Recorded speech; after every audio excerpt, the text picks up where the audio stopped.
Hello, this is Lady Boulay, and welcome back to Black American Lineage. Thank you for your support. Thank you for all you do to support this channel.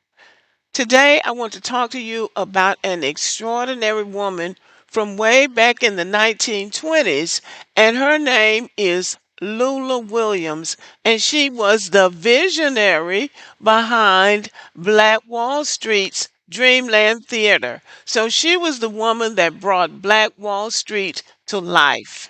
The good thing about our history is that it is documented. Sometimes you have to do a deep dive to go into the archives of these different states and communities to get the information, but the information is there. And the more you dig and the more you learn, sometimes the more upset you get because you see what people were able to do coming out of slavery. And it just makes you realize that if black people had just been left alone, it's no telling where we would be now. If there wasn't somebody always willing to burn down your community, to bomb you, to drown your community, to take from you, where would we be? We would be so much farther ahead.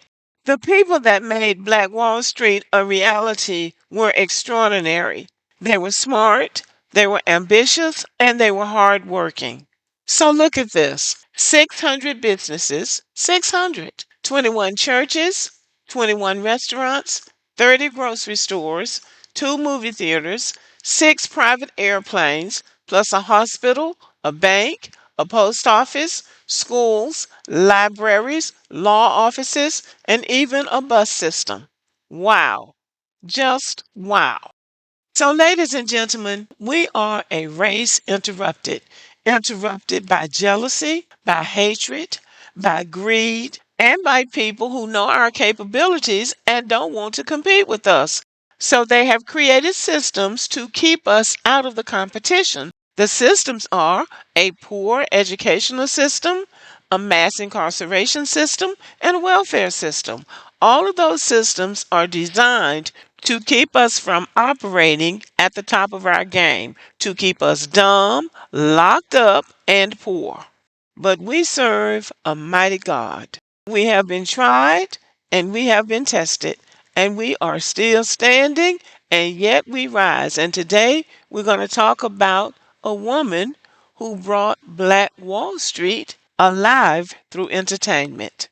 Loula Williams was a pioneering entrepreneur in Tulsa's Greenwood district known as Black Wall Street. In 1914, she and her husband, John Williams, established the Dreamland Theater, a 750-seat venue that became a cultural hub for the African American community, showcasing films and live performances. Now, you've got to know that that was something special in 1914. Movies hadn't been out all that long before then.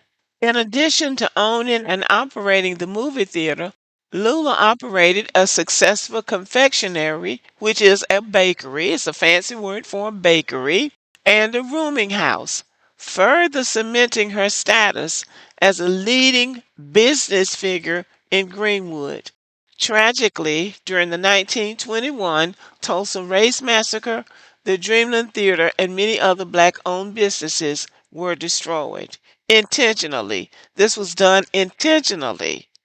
Despite these hardships, Lula's resilience and contributions continue to symbolize the enduring spirit of black entrepreneurship. Yes, black people are still running businesses. Black people are running more businesses now than they did in 1921. So, as we say in church, the devil is a liar. The Dreamland Theater, under Lula's leadership, became more than an entertainment venue. It was a cultural nexus. It provided a safe space for Black expression and activism, fostering a sense of belonging. Events at Dreamland were not just showy, they were communal experiences, strengthening ties and cultural pride among attendees. Lula's vision turned the theater into a beacon of hope and resilience. Yes, I'm sure it did. That's why they burned it down. In a society marked by racial inequality, this space was revolutionary, nurturing the spirit and identity of Black Wall Street's residents. I'm sure that's true because even today, when you go into a space that's all Black and it's a nice space, you feel a sense of belonging, a sense of peace and well being. And I'm sure that's what it was like being at the Dreamland Theater in 1921. And you still have to wrap your mind around that. 1921, these people were very affluent. They had built wealth in that community. And that was the problem. That's why they wanted to destroy that community. Those Black people had accomplished more coming out of slavery than the white people, than many of the white people had accomplished, and they had never been enslaved. So there was jealousy, there was anger, and then there was all of that mixed in with racism. And that is what destroyed those people and their community. The tragic 1921 Tulsa Race Massacre devastated Greenwood, including the Dreamland Theater. It was a catastrophic event that erased years of hard won prosperity and dreams. I'm sure it did. Lula's businesses were among those lost, marking a significant blow to the community's spirit and economy. Despite the destruction, the resilience of Greenwood's residents remained strong. Yes, I'm sure it did, but that's a blow. That was a serious blow to that community. John Williams, Lula's husband, faced accusations during the Tulsa Race Massacre largely due to his financial success. His accomplishments were seen as a threat to the status quo. Well, they don't say what he was accused of, but most likely was some lie somebody made up because there again, he was more accomplished than they were. So they had to ruin him. It's no telling what kind of trumped up charges they had against him, but I couldn't find out what they were.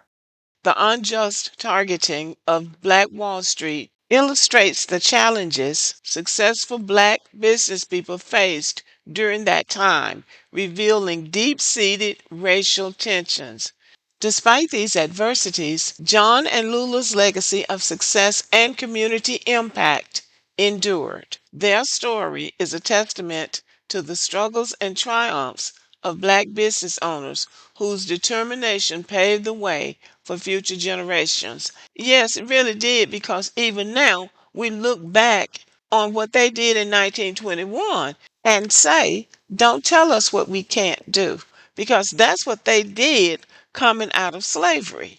The takeaway from this is that Black Wall Street was a very prosperous, thriving community of Black people who came out of slavery, hit the ground running, and achieved more than the majority of the white people around them had achieved. And they did it on their own, and they were happy. That's another thing that we can take away from this story. Those Black people were happy in their own segregated environment because they were able to thrive. So segregation is fine as long as you're able to thrive. So they were able to thrive and outperform their white neighbors. And that was the main reason for taking that neighborhood down, and they never fully recovered. They tried to recover, but by then, now they had to go to the white man's bank to get money to rebuild. And the whole purpose of tearing it down in the first place was to not let them rebuild and not let Black Wall Street return as the thriving community that it was. But for that moment in time, these black people showed what they could do. And what they could do was quite extraordinary. This is Loula and John Williams. They're a husband and wife duo and two of the most successful business people of Black Wall Street.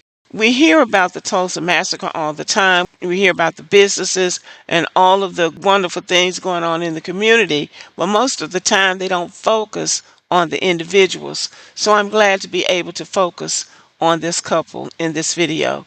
Thank you for listening. Let me know what you think about the video. Give me a thumbs up and have a good evening.